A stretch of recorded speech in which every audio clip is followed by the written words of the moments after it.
Bonjour à tous, je suis le docteur Mankikian, médecin au CRCM adulte de Tours. On m'a demandé d'ouvrir ces journées en vous présentant les actualités, scientifiques et je remercie les organisateurs, hein. Je n'ai pas de conflit d'intérêt pour cette présentation. J'ai donc décidé, de séparer cet exposé en 2 grandes parties. La première, sur les modulateurs CFTR, la seconde sur la pandémie actuelle à SARS-CoV-2. Les 2 parties sont illustrées par une revue de la bibliographie. Concernant les modulateurs CFTR, en 2009 ont été publiés 2 grands essais sur la triple association de modulateurs CFTR, elexacaftor, tezacaftor, ivacaftor, je vais vous détailler, par la suite. Il y aura 2 autres articles, un, qui est, l'extension en ouvert de ces 2 premiers articles avec une analyse intermédiaire, le dernier, pardon, une analyse en vraie vie de la triple association chez les patients les plus graves. Donc, le premier article, publié en octobre 2019 dans le Lancet, concernait les patients homozygotes delta F508 et comparait la triple association de modulateurs CFTR au traitement standard. Donc, il s'agit, c'est d'une étude de phase 3, multicentrique, 44 sites dans 4 pays, randomisé avec un groupe contrôle qui recevait le traitement standard, en l'occurrence ici tezacaftor, ivacaftor. Donc il s'agissait de patients atteints de mycoviscidose de plus de 12 ans, homozygote delta F508, stable, avec un VEMS entre 40 et 90% de la théorique. Vous avez sur la droite le design de cette étude avec une phase de pré-inclusion de 4 semaines où l'ensemble des patients recevaient tezacaftor, ivacaftor. Ensuite avait lieu une randomisation 1 pour 1 stratifié sur l'âge, plus ou moins 18 ans, et le VEMS, plus ou moins 70%, avec par la suite la période de traitement où les patients étaient séparés dans 2 bras, le bras triple association, elexacaftor, tezacaftor, ivacaftor, et le bras traitement standard, tezacaftor, ivacaftor. Cette durée de 4 semaines avait été choisie puisque lors des précédents essais sur les modulateurs CFTR, l'effet avait été constaté à 4 semaines. Par la suite, il était proposé aux patients de poursuivre l'essai en ouvert avec la triple association pour une durée totale de 96 semaines. Le critère de jugement principal de cette étude était la variation du VEMS à 4 semaines par rapport à la valeur de base. Les critères de jugement secondaire étaient la variation du chlore sudoral, la variation du score de qualité de vie par rapport à la valeur de base et la tolérance. Donc vous avez ici un tableau résumant les caractéristiques des patients à baseline. Donc 107 patients étaient randomisés, 52 dans le groupe Tesaïva, 55 dans le groupe triple association, avec une moyenne d'âge de 28 ans, une répartition comparable dans les 2 groupes concernant les caractéristiques démographiques et également les caractéristiques cliniques. On voyait que la majorité des patients présentaient un VEMS entre 40 et 70%. Il est à noter 10 patients avec un VEMS inférieur à 40%. Il s'agissait de patients qui avaient décliné entre la période d'inclusion et la période de randomisation. Il y avait à noter également 65% des patients sous modulateur CFTR avant leur inclusion dans cette étude dans le groupe Tesaïva et 58% de patients dans le groupe triple association. Voici les résultats. Donc, on note un gain par rapport au groupe Tesaïva de 10% du VEMS à 4 semaines, significatif. Sur les critères de jugement secondaire, on avait une diminution de 43,4 millimoles du chlore sudoral dans le groupe triple association, également significatif, ainsi qu'un gain de 16 points du score de qualité de vie, ce qui était également très net et significatif. Sur les valeurs nutritionnelles, on avait un gain de 0,6 km² et un gain du poids de 1,6 kg à 4 semaines dans le groupe triple association. Les effets indésirables, attribués aux médicaments étaient assez faibles, 17% dans le groupe Tesaïva, 22% dans le groupe triple association. Il n'y avait pas de différence. Les principaux effets secondaires constatés étaient l'atout dans les deux groupes, ainsi que des exacerbations pulmonaires et autres signes qui étaient plus en rapport avec la mucoviscidose qu'avec le traitement. Dans le groupe triple association, il était à noter une majoration des transaminases chez quelques patients, sans élévation de la bilirubine ni nécessité d'interruption de traitement.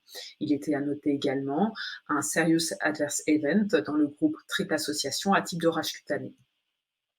Donc la conclusion de cet article était que la triple association permettait un gain très net et significatif du VEMS, plus 10%, une amélioration de l'état nutritionnel et une amélioration de la qualité de vie dès 4 semaines par rapport au traitement de référence, ici Tezacaftor, Ivacaftor. Le profil de tolérance était bon.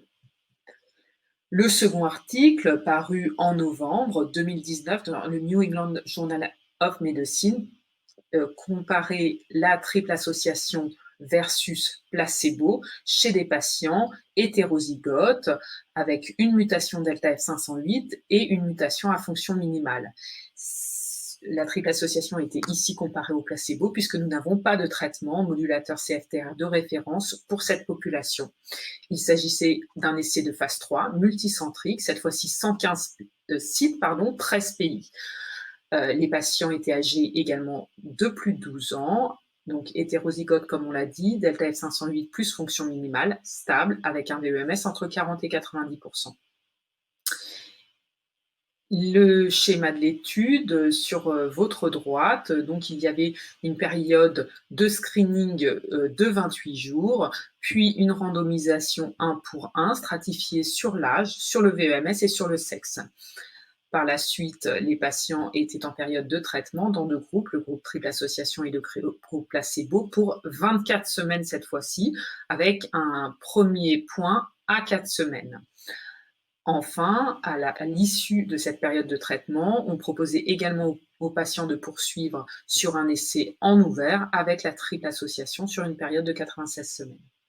Le critère de jugement principal était là aussi la variation du VEMS à 4 semaines par rapport à la valeur de base.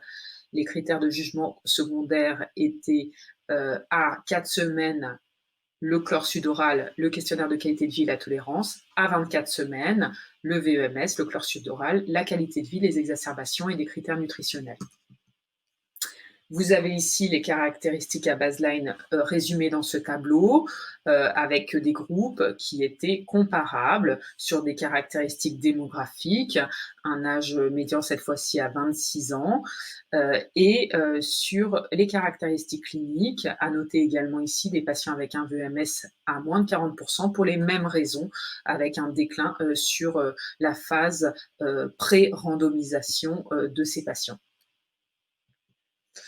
Les résultats, donc à nouveau des résultats très nets et significatifs pour le groupe triple association, avec un gain à 4 semaines du VEMS de 13,6% qui se maintenait dans le temps à 24 semaines. Concernant les critères de jugement secondaire, on notait une réduction significative des exacerbations pulmonaires à 24 semaines, moins 63%, avec moins 71% d'exacerbations hospitalisées et moins 78% d'exacerbations traitées par cure intraveineuse. Sur les autres critères de jugement, que ce soit à 4 ou à 24 semaines, on obtenait des gains équivalents à l'étude avec les homozygotes, tant sur le chlore sudoral que sur le score de qualité de vie. Il y avait également un gain sur l'IMC de 1,13 kg par mètre carré. Les effets indésirables, à nouveau, des effets indésirables chez les patients qui étaient plus attribuables à la maladie sous-jacente qu'au traitement à l'étude, avec pour effet indésirable le plus fréquent l'atout.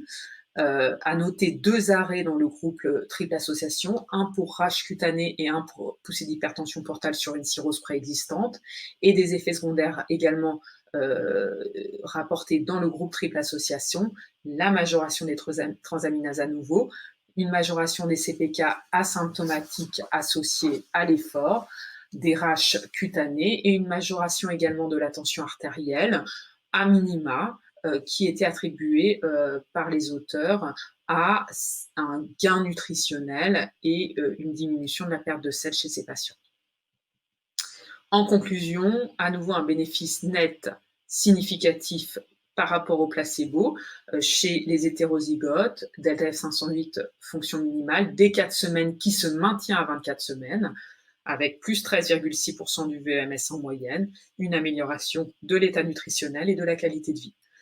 À noter sur cet essai à 24 semaines une réduction de 63% des exacerbations et un bon profil de tolérance.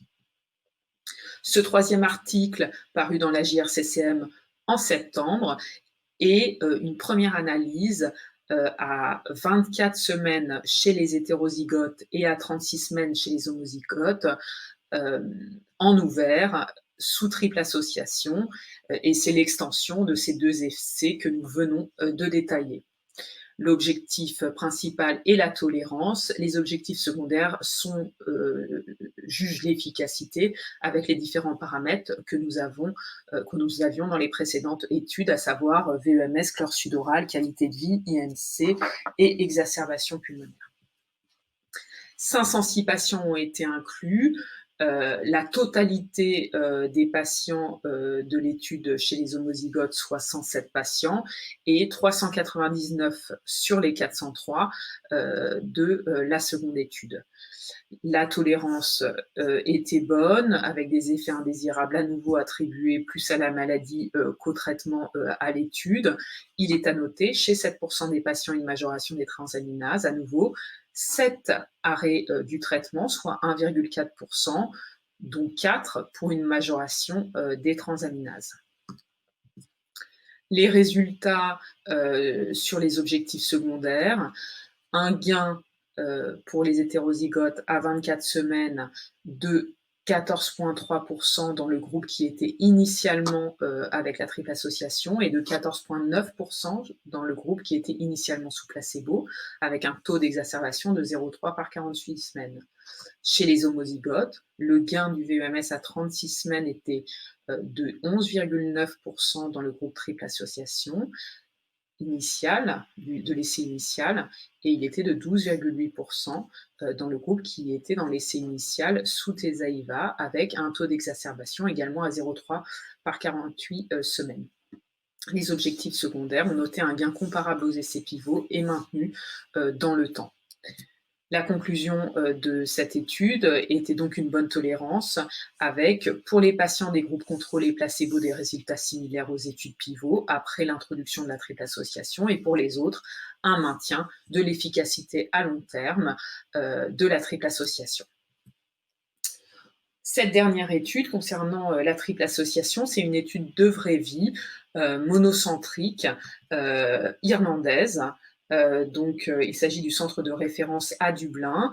Ils ont inclus des homozygotes et des hétérozygotes à fonction minimale qui ont été inclus dans My Access Programme de Vertex entre décembre 2019 et juillet 2020 et donc ont pu bénéficier de la triple association.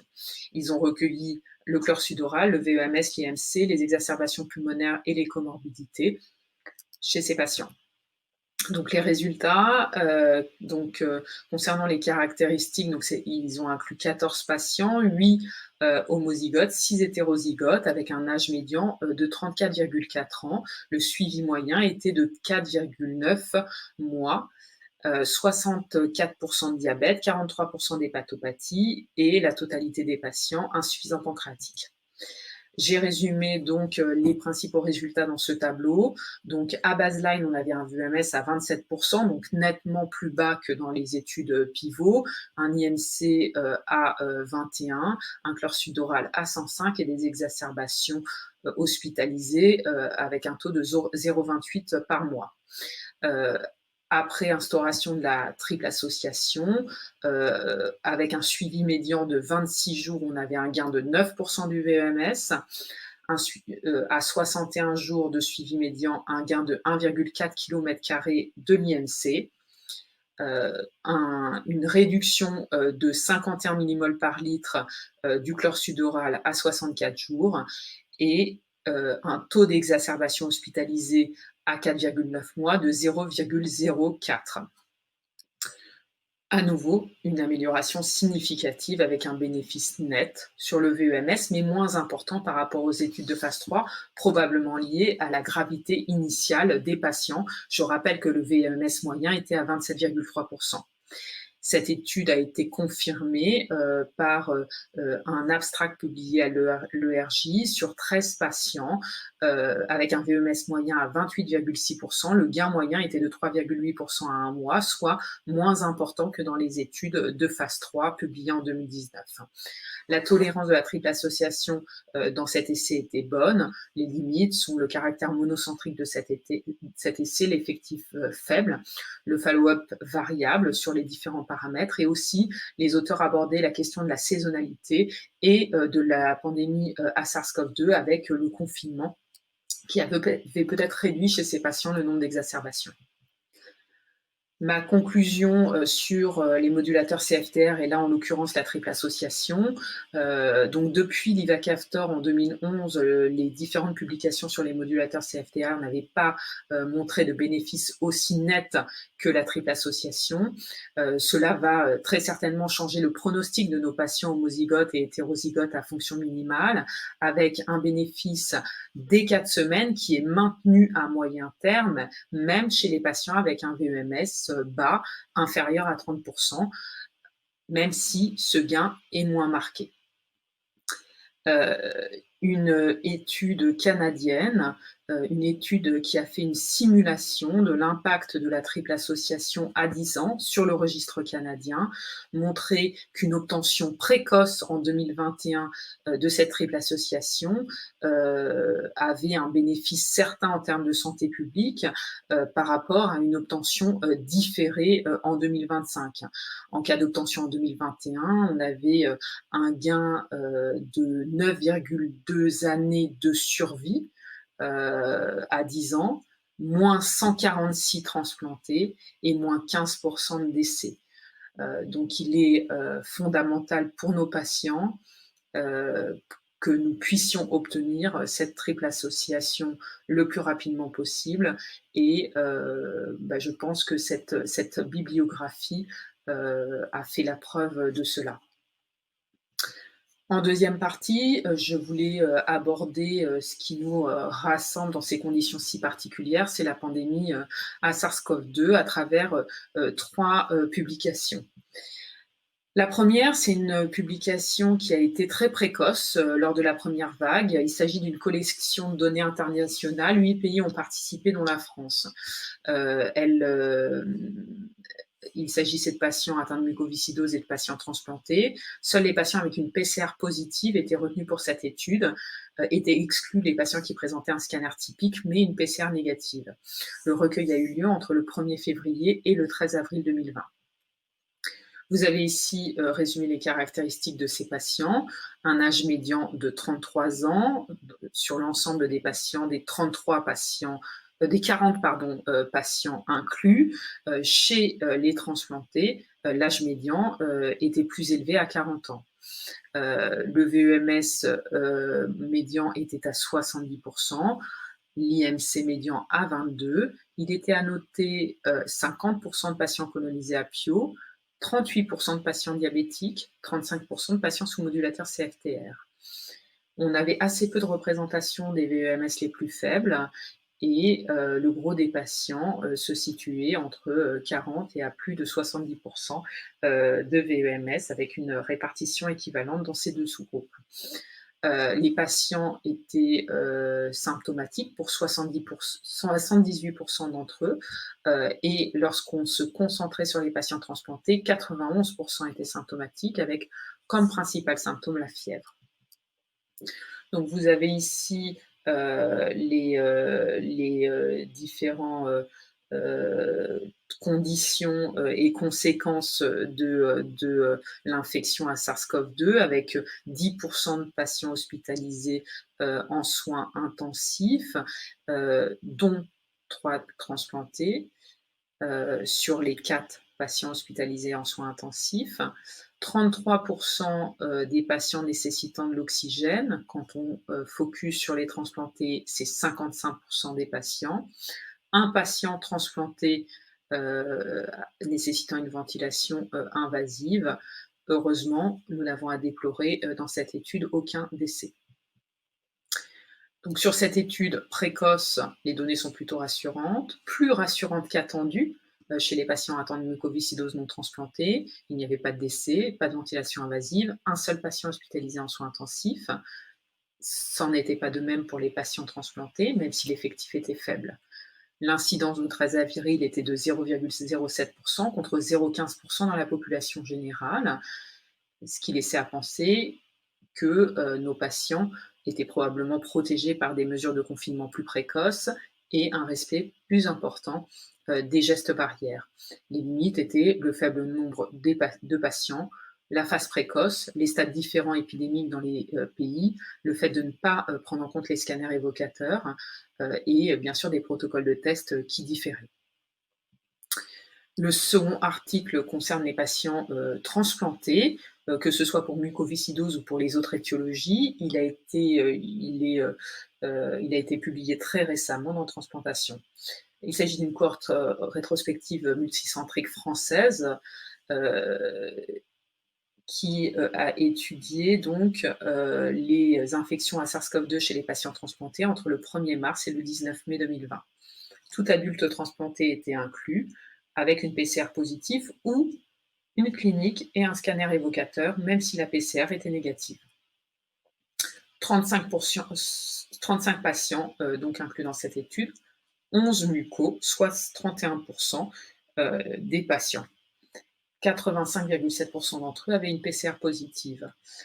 Là, on a des chiffres moins rassurants. 88,6% de patients hospitalisés, dont 42% en soins intensifs et 7 patients nécessitant de la ventilation invasive.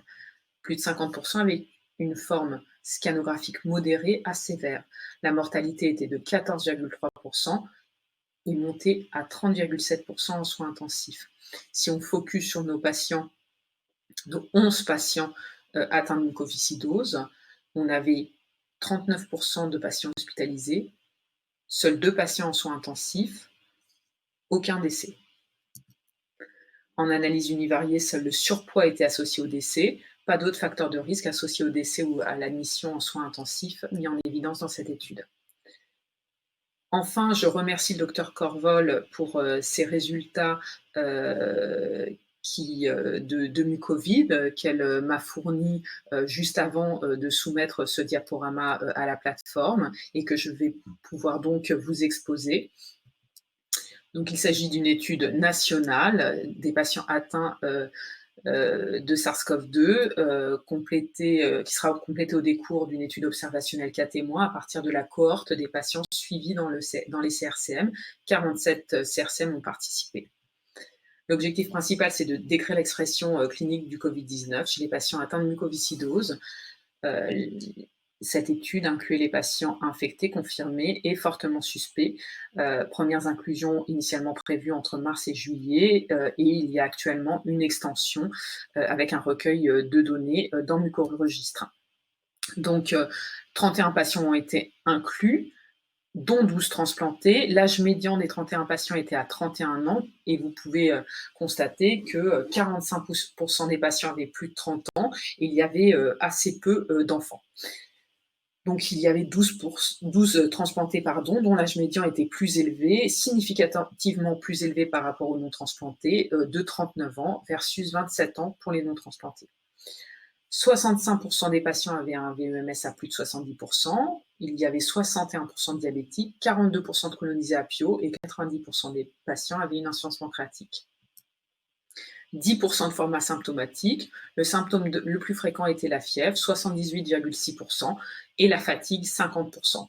À noter que la dyspnée n'était présente que chez 21% des patients. Donc, vous avez ici un tableau qui résume les interventions. Donc, les hospitalisations, donc chez tous les patients, c'était 61% d'hospitalisés, 92% chez les transplantés, soit 11 patients sur 12. En soins intensifs, on avait 67% des transplantés hospitalisés contre 36% des non transplantés.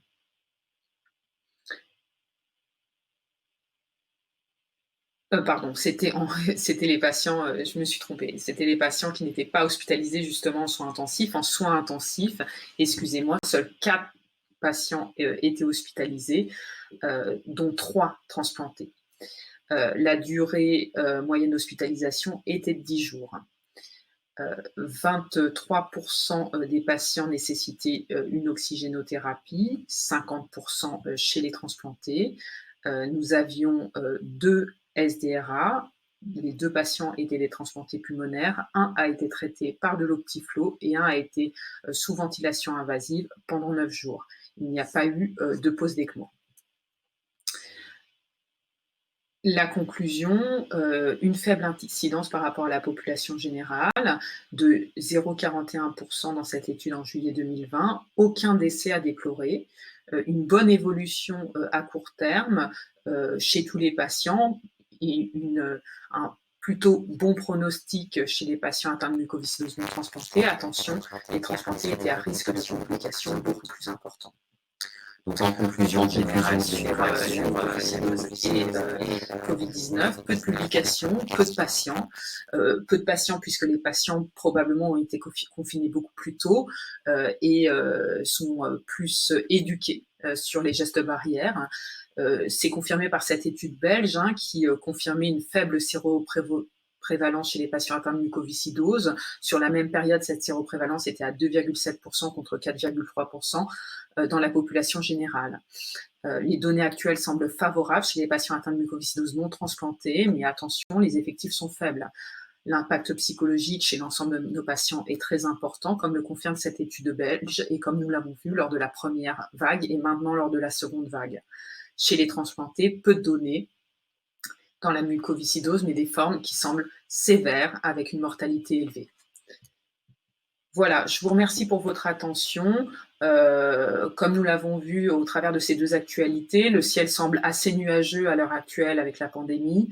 Malgré tout, pour nos patients atteints de mucoviscidose, cette triple association et son obtention, je l'espère, le plus rapidement possible, nous donne un espoir d'améliorer leur pronostic à long terme. Je vous remercie de votre attention.